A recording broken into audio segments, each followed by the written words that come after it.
In DR Congo, during the 2018 electoral crisis, the world witnessed considerable involvement of the Congolese Catholic Church in the holding of transparent elections and in the rejection of a third term for the ruling president, which would be an illegitimate mandate since the country's constitution did not allow it.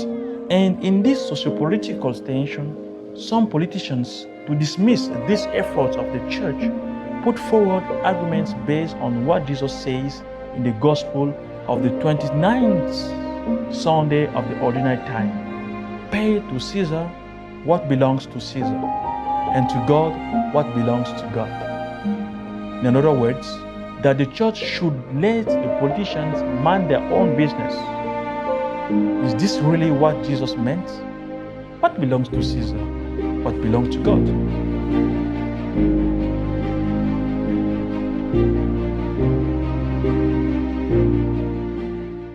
Last Sunday, the gospel taken from Matthew 22, 1 to 14, that is the episode that preceded today's gospel from Matthew 22, 15 to 22, told us about the parable of the nuptial feast of the king's son, in which the guests had refused to participate despite the king's request. In this parable, the Pharisees know to whom Jesus refers, to them. That is why they are looking for a pretext to accuse Jesus. They do so through three controversies on very sensitive issues. First, Caesar's tax. Second, the resurrection of the dead. And the third, the greatest commandment of the law. The first controversy, which is today's gospel, refers to the obligation to pay taxes to the emperor. It was a much discussed issue. The payment of this so-called tax was the most obvious sign of Roman domination.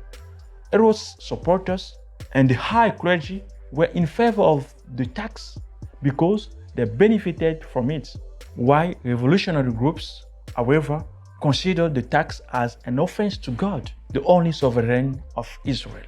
The Pharisees were not so strongly in favor, but were close to the position of the revolutionaries. The question is therefore complicated.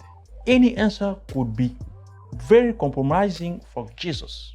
If he was in favor of the tax, the Pharisees would accuse him of being collaborators and impious. But if he was against it, Herod's followers could accuse him of being a revolutionary and an enemy of the emperor.